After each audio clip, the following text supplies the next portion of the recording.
حضرت عائشہ رضی اللہ تعالی عنہ کی ایک حدیث ہے جس میں آتا ہے کہ ایک مرتبہ حضور صلی اللہ علیہ وسلم ان کے پاس آئے تو وہ ایک عورت پر دم کر رہی تھی. تو آپ نے فرمایا عالجیھا بکتاب اللہ، اس کا علاج قرآن مجید سے کرو، یعنی قرآن مجید کا کچھ حصہ پڑھ کر اس پہ دم کر دو. تو اس سے یہ بھی پتہ چلتا ہے کہ اگر کوئی شخص بیمار ہے، چاہے جسمانی بیماری ہے، یا ڈپریشن ہے، یا خوف زدہ ہے، یا نظر کا شکار ہے، یا جادو کا شکار ہے، تو ایسے تمام لوگوں پر قرآن پاک کی آیات پڑھ کر دم کیا جا سکتا ہے. دم کا مطلب ہوتا ہے سانس، یعنی پڑھ کر پھر اس پہ پھونک مار دینا. اور پھر پھونک کس لیے ماری جاتی؟ کچھ اڑانے کے لیے بھی ماری جاتی ہے نا. تو وہ ایک طرح سے ایک ٹوٹکا ہی ہوتا ہے اس اثر کو دور کرنے کا. سورۃ الفاتحہ پڑھنا کیونکہ وہ شفا ہے. آپ صلی اللہ علیہ وسلم نے دم کرنے کی اجازت دی ہے، لیکن دم وہ کیا جا سکتا ہے جو شرک سے پاک ہو، جس میں شیطانوں سے یا فرشتوں سے یا اللہ کے علاوہ کسی اور مخلوق سے مدد مانگی گئی ہو، وہ نہیں پڑھنا چاہیے. آپ صلی اللہ علیہ وسلم کے پاس چند لوگ آئے اور انہوں نے کہا کہ ہم جاہلیت کے دور میں دم کیا کرتے تھے، یعنی بیماروں کے علاج کے لیے. تو آپ نے فرمایا اپنے دم مجھ پہ پیش کرو، دکھاؤ مجھ کو کیا پڑھتے تھے، اور ہر ایسا دم درست ہے جس میں شرک نہ پایا جاتا ہو. لیکن یہ یاد رکھیے کہ جادو کے بارے میں نبی صلی اللہ علیہ وسلم نے فرمایا من تعلم شیئا من السحر قلیلا او کثیرا کان آخر عہدہ من اللہ، جس نے کچھ بھی سیکھا جادو میں سے، تھوڑا ہو یا زیادہ، اس کا معاملہ اللہ سے ختم.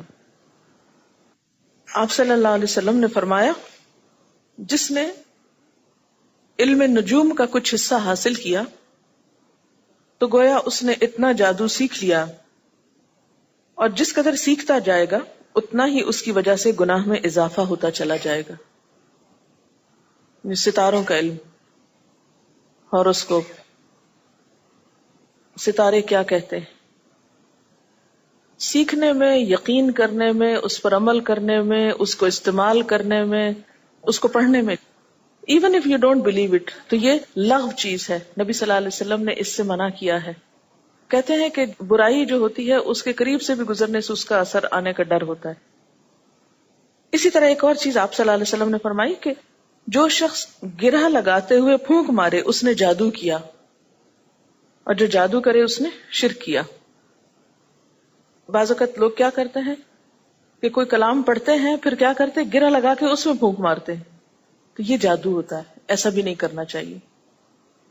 گرہ لگانے کا مطلب ہے بندش کر دی، بند کر دیا، دل بند، نظر بند، خیال بند، رزق بند، شادی بند، بچے بند. یہ مذاق نہیں ہے، یہ کرتے ہیں، لیکن اثر جب ہوتا ہے جب اللہ تعالیٰ چاہتا ہے. ایکسٹریم یہ بھی ہے کہ کچھ بھی ہو تو اسے جادو سمجھا جائے، ہر چھوٹی بڑی بات کو اثر کا نام دیا جائے. جی ہاں، یہ بھی ایک عام عادت ہے لوگوں میں کہ کسی کے تھوڑی سی بھی کوئی تکلیف ہے تو وہ یہ نہیں سوچتا کہ مجھے ٹھنڈ لگ گئی ہے یا میں نے اوور ایٹنگ کر لی ہے یا کوئی اوور ایگزرشن کر لی ہے، وہ فوراً کیا سوچنے لگتا ہے کہ مجھ پہ اثر ہو گیا ہے. تو ایسے توہمات کا بھی شکار نہیں ہونا چاہیے کہ چھوٹی بڑی تکلیف کو جادو کا نام دے دیا جائے. اس سے انسان جب توہم میں گرفتار ہوتا ہے تو اس کی عمل کی صلاحیت اور اس کی کریٹیوٹی جو ہے وہ متاثر ہونے لگتی ہے. تو شیطان ہم کو عام طور پر یہ خیال دلاتا ہے کہ ہم ایسے وسوسوں کا شکار ہو جائیں تاکہ ہم کام نہ کریں. تو اگر کوئی ایسا وہم آنے لگے تو سب سے پہلے کیا کریں؟ اعوذ باللہ من الشیطان الرجیم پڑھیں، آیت الکرسی پڑھیں، کل پڑھ کر خود اپنے اوپر پھونک لیں، اور وہ دعا پڑھے جو حضرت کعب الاحبار پڑھتے تھے. عموماً یہ ہوتا ہے کہ جب بھی آپ کوئی اچھا کام شروع کرتے ہیں تو شر کی قوتیں آپ کے خلاف ہو جاتی. شیطان، انسان، مختلف طرح کے لوگ، وہ آپ کو اپریشیٹ کرنے کی بجائے الٹا آپ سے بسا اوقات حسد کرنے لگتے ہیں، یا آپ کو بعض اوقات تھریٹ کرتے ہیں، بعض اوقات کچھ اور آپ کے ساتھ برا چاہتے ہیں، بعض اوقات اور کچھ نہیں تو بس ایسے ہی مشغلے کے طور پر.